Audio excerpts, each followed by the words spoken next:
जादुई टीवी। सुनो, तुम्हारे बाबूजी तो कब के गुजर गए। अब उनका जो सामान है वो पड़े पड़े कबाड़ा हो रहा है। बेच ही दो, कुछ पैसे आ जाएंगी। बात तो सही है। अगले संडे फुर्सत में यही करेंगे। अगले संडे रोहित सारा सामान कबाड़ी को घर बुला के दे देता है। तभी उसकी नजर बाबूजी की पुरानी टीवी पर जाती है, जो इतने सालों तक कूड़े में पड़ी थी, फिर भी चमचमा रही थी। टीवी तो देखो, जैसे एकदम नई हो। हाँ, बाबूजी को टीवी देखना बहुत पसंद था। उनका सपना था कि वो टीवी पे आए। एक बार मौका भी था जब वो अपने गांव के गाने सुनाने किसी चैनल पर जाने वाले थे, पर मैं और मेरा भाई लड़ पड़े और बाबूजी को घर पर ही रुकना पड़ा। चला के देखें क्या? हाँ हाँ, क्यों नहीं, देख लेते हैं। पर शायद ही चले। बाबूजी ने उस लड़ाई के दिन के बाद टीवी देखना ही छोड़ दिया था। टीवी चालू करने के लिए उसमें केबल वायर लगा दिया जाता है। एक न्यूज चैनल चालू हो जाती है। स्वर्ग की सीढ़ी के रास्ते हैं तीन, तीनों के तीन रास्ते हैं संगीन। पहला रास्ता है सांप की बीन, दूसरा रास्ता घर में बिछा कालीन, तीसरा रास्ता कलकत्ता से चीन। ये क्या बकवास खबर है, कुछ अच्छा लगा दो। अरे आप बोलो तो सही, कोई अच्छी खबर सुना देता हूं। मेरा तो काम ही खबर देना है। अरे बाप रे, टीवी बात कर रही है। हाँ, ये न्यूज वाला मुझसे। हाँ हाँ, आपसे ही तो बात करूंगा ना, आपके घर में हूं तो। अरे, ये सपना है क्या? तुम हमसे बात नहीं कर सकते? अरे सपना नहीं भाई साहब, ये टीवी जादुई टीवी है। बोलो, क्या खबर सुननी है, वरना ब्रेक लेने का टाइम आ जाएगा। सुप्रिया घबरा के टीवी बंद कर देती है। वो क्या था? अरे एक बार और चालू करके देखे, फिर से बात करेगा तो चैनल बदल देंगे। सुप्रिया फिर टीवी चालू कर देती है। अरे ऐसा कोई मुंह पे टीवी बंद करके जाता है क्या? मुझे बुरा लगा आपका नेचर। चाय पानी तो पूछो। सुप्रिया टीवी के बटन से चैनल बदल देती है। अब टीवी पर एक फिल्म चल रही है। अरे ये तो सूर्यवंशम है ना? हाँ, और ये ठाकुर को जहर की खीर दे दी और उसको पता भी नहीं है। ए भाई, खीर मत पीना, उसमें जहर है, मत पीना। ठीक है महाशय, जैसा आप कहें। हाँ। अरे, आपकी बात मान ली, पूरी पिक्चर ही अब तो बदल जाएगी। मतलब ये सच में जादुई टीवी है? तभी वहां कबाड़ी आ जाता है। भैया, टीवी के 150 रुपए दूंगा, चलेगा? अरे 1.5 करोड़ में भी ना दे तुमको ये टीवी हम। अरे 1.5 करोड़ खरीदने को होते तो तुम्हारे घर में ये पानी चाय नहीं पीता, अंबानी या टाटा के घर बैठा कोल्ड कॉफी पीता। रोहित कबाड़ी का हिसाब करके उसे वहां से चलता करता है और अपने भाई शशिकांत को फोन लगा के बुलाता है। शशि थोड़ी ही देर में वहां पहुंच जाता है। क्या हो गया भैया? अरे बाबूजी का टीवी याद है?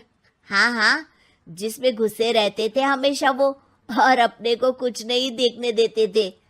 अरे वो अब जादुई टीवी बन गया है। भैया, आपकी बकवास करने की आदत अब तक नहीं गई। अरे आपके घर में बच्चे हैं, अब तो बड़ों जैसी बात करो। रोहित जाके टीवी चालू कर देता है। टीवी पर एक जादू का शो हो रहा है जिसमें एक जादूगर है। अब मैं अपनी टोपी में से कबूतर निकालूंगा। श्रिंग ब्रिंग शरिंग बम फोपा फुफी फुफा बाउ। टीवी से कबूतर निकलता है और शशिकांत के सर पर आकर बैठ जाता है।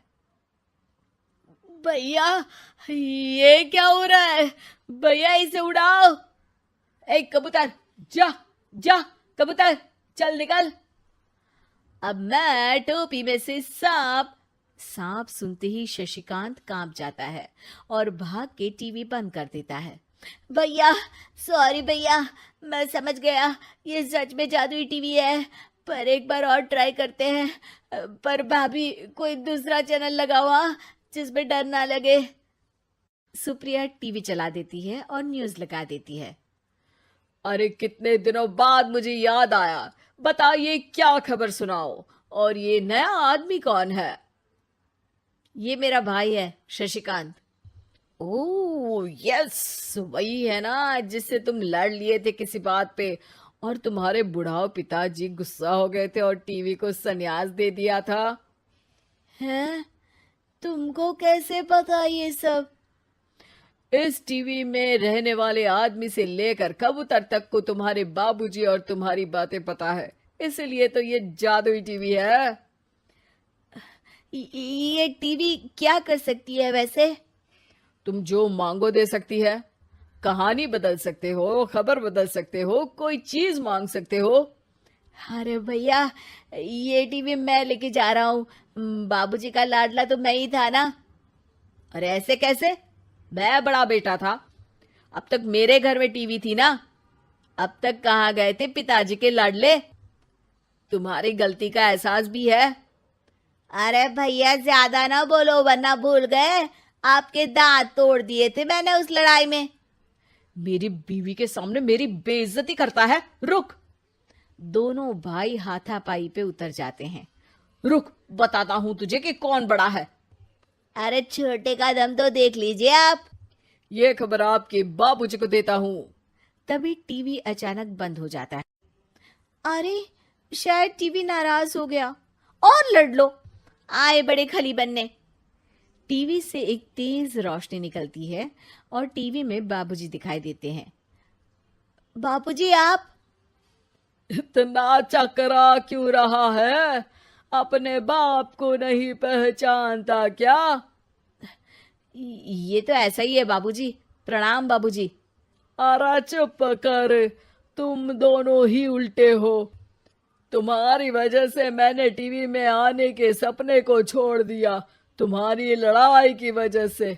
और तो और, जितना मैं अपनी बीवी को नहीं देखता था उतना टीवी को देखता था, वो भी छोड़ दिया तुम दोनों की लड़ाई की वजह से। और अब मरने के बाद जब मैंने टीवी को जादुई टीवी बना दिया तो भी तुम इसका फल लेने की जगह लड़ रहे हो। अरे तुम तो लायक ही नहीं हो। अब तुमको बाबा जी का ठुल्लू भी नहीं मिलेगा। बाबूजी चले जाते हैं। टीवी बंद हो जाता है।